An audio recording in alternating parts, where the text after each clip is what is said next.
Olá pessoal do EJATEC, aqui quem fala é o professor Lucas Miranda e hoje nós estamos aqui para realizarmos a nossa revisão para avaliação da próxima semana.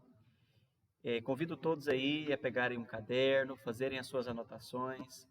Eu sei que muitos de vocês não tiveram tanto tempo para revisarem o conteúdo, então esse vídeo vai ajudar vocês em grande maneira para que vocês consigam fazer essa provinha. E hoje nós vamos abordar três conteúdos que são bem tranquilos, três conteúdos que são bem simples. Vou tentar ser aqui o mais rápido, possível. E se você prestar bastante atenção, você conseguirá realizar tranquilamente a prova. Então, os três conteúdos aqui que nós falaremos serão linguagem formal e informal, as classes gramaticais e interpretação textual. Mas o que é linguagem formal e informal? A linguagem formal é aquela que nós usamos quando nós queremos respeitar as regras gramaticais. É aquela linguagem que a gente fala que é a mais certinha, não é? Onde nós falamos a conjugação certa dos verbos, nós não utilizamos gírias, abreviações. E é uma linguagem que nós usamos em situações também mais formais, como quando, por exemplo, você vai em um julgamento ou quando você está fazendo uma carta para alguém que seja um pouco mais distante, não seja uma pessoa tão conhecida sua, ou mesmo em uma redação, em uma entrevista de emprego, por exemplo, você geralmente usa uma linguagem mais formal. Já a linguagem informal é aquela do nosso dia a dia. E aí nessa linguagem, nós geralmente não nos atentamos muito às regras gramaticais. E não tem problema. Quando no nosso dia a dia nós estamos conversando com um amigo do trabalho, e é um ambiente mais tranquilo, nós deixamos de fazer as conjugações, as concordâncias. É muito comum nós falarmos frases, por exemplo, como: "E aí, rapaz, ontem nós foi trabalhar". Então, isso é muito comum. Porém, é muito importante que nós saibamos adequar a nossa linguagem às situações, de falarmos de forma mais formal em lugares onde a nossa linguagem vai ser mais observada, e de maneira informal com os nossos amigos e com os nossos familiares. Lembrando que a linguagem formal e informal, ela também é chamada de linguagem coloquial. Então, quando eu falo linguagem coloquial, eu estou me referindo à linguagem informal. Nós temos também as classes gramaticais. Todas as vezes que nós usamos as palavras, cada tipo de palavra tem uma função, ela tem um objetivo.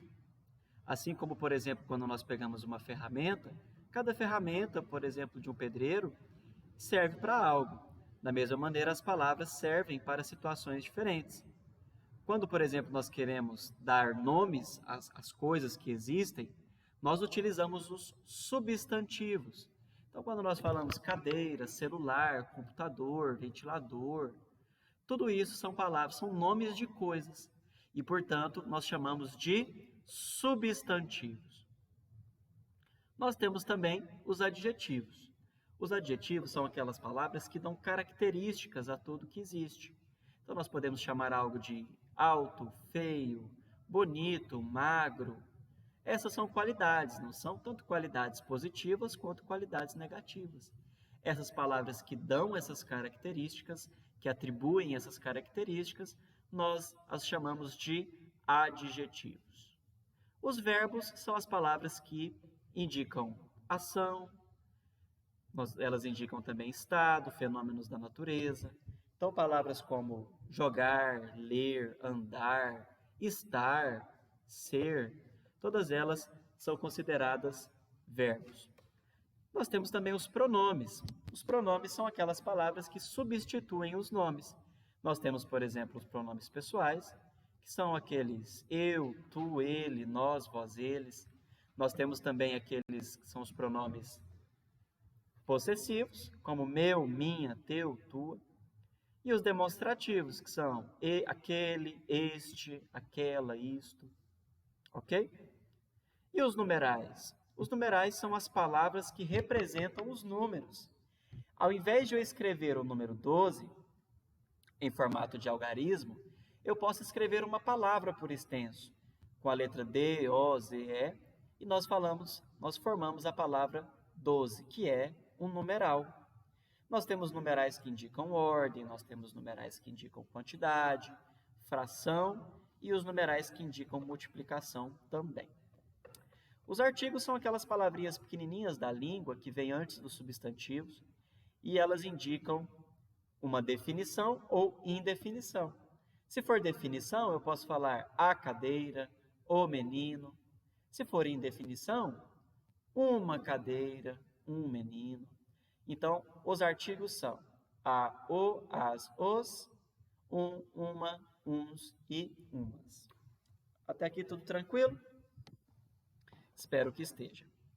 Nós temos também os advérbios. Os advérbios são aquelas palavrinhas que adicionam uma informação a mais, que pode ser de tempo, como por exemplo, amanhã, ontem, hoje. Pode ser uma ideia de modo, como por exemplo, vagarosamente, rapidamente. Pode ser uma ideia de negação ou afirmação, como por exemplo, não, sim, sem dúvida. São palavrinhas que trazem informações a mais. Então, agora, tanto as preposições quanto as conjunções são palavras que servem para unir outras palavras da língua. Imagina como que seria estranho se eu falasse, por exemplo, nossa, ontem eu comi pão manteiga. Estranho, não é? Então, por isso, nós usamos as preposições e as conjunções para unir as palavras. Ao invés de eu falar pão manteiga, eu vou falar pão com manteiga ou pão de manteiga. São preposições. E as conjunções servem para nós unirmos orações. Então, quando eu falo, ontem eu fui à praia e comi pastel. A palavra e serviu para juntar as duas ações e ela é chamada de conjunção. Por último, nós vamos ter aqui as interjeições, que são aquelas palavras que a gente usa para a gente expressar os nossos sentimentos, as nossas emoções. Então, quando nós falamos, por exemplo, quando nós temos uma surpresa, nós falamos, meu Deus é uma interjeição, porque ela expressa um sentimento. Ou quando você bate ali o dedinho do seu pé na quina da mesa, você fala um ai, por exemplo, você está expressando dor e também está usando uma interjeição. E é interessante lembrar que as interjeições, na escrita, ela sempre vem acompanhada do ponto de exclamação. Por último, nós vamos ter as questões de interpretação textual.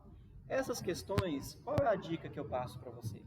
É que vocês leiam com bastante atenção, que vocês leiam as alternativas também com muita atenção e leiam várias vezes, porque as respostas dessas perguntas, elas estão nos próprios textos.